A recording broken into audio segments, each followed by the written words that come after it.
Auto থেকে নামার পর ভাই সূর্যের ব্রাইটনেস এতটাই বেশি ছিল যে আমার সানগ্লাস পরে নিতে হলো এবং আমি আমার ভাইবে চলে আসলাম।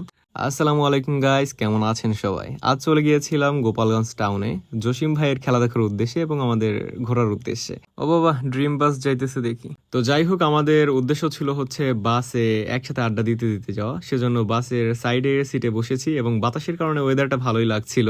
তো বাস থেকে নেমে আমরা স্টেডিয়ামের দিকে যাচ্ছিলাম অটোতে করে এবং বাইরের পরিবেশটা উপভোগ করছিলাম। খুবই মনোমুগ্ধকর পরিবেশ ছিল, কিন্তু রোদটা একটু বেশিই ছিল বলা যায়। তো যেতে যেতেই আমাদের সামনে গোপালগঞ্জ লেক পার পড়লো এবং আমাদের মনে হলো যে আমরা কিছু ছবি এবং ভিডিও করতে পারি, তো সেজন্য আমরা এখান থেকে নেমে যাই। অটো থেকে নামার পর ভাই সূর্যের ব্রাইটনেস এতটাই বেশি ছিল যে আমার সানগ্লাস পরে নিতে হলো এবং আমি আমার ভাইবে চলে আসলাম।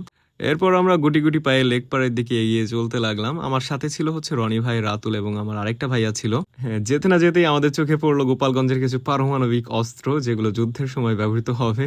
সামনে গিয়ে আমরা যে যার মতো ফটো ভিডিও করতে লাগলাম, কিন্তু রোদের তীব্রতা থাকার কারণে আমরা এখানে বেশি সময় দিতে পারিনি। ফটো ভিডিওর পালা শেষ হওয়ার পরে আমরা গোপালগঞ্জ শহরের মধ্য দিয়ে হেঁটে হেঁটে গোপালগঞ্জ জেলা স্টেডিয়ামের দিকে এগোতে লাগলাম। হাঁটতে হাঁটতে চোখ পড়লো মেয়েদের বুদ্ধির দিকে।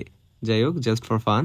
মিনিট দুয়েক হাঁটার পর আমরা চলে আসলাম গোপালগঞ্জ জেলা স্টেডিয়ামের কাছে। সেখানে শুনতে পেলাম ধারাভাষ্যকর প্লেয়ারদের নাম ঘোষণা করছিলেন। তারপর জেলা স্টেডিয়ামের সামনের গেটে এসে আমরা ভিতরে এন্ট্রি নিয়ে নিলাম এবং দেখতে পেলাম আমাদের জসিম ভাইকে। আমরা আসতে একটু লেট করে ফেলা জসিম ভাইয়ের সাথে আমরা কথা বলতে পারিনি, সে মাঠে প্রবেশ করে ফেলেছিল। খেলা শুরু হওয়ার কিছু সময় আগে আমরা জসিম ভাইকে মাঠে দেখতে পেলাম। এই যে হেঁটে হেঁটে আসছে মাথায় হাত দিয়ে, এটাই হচ্ছে আমাদের জসিম ভাই।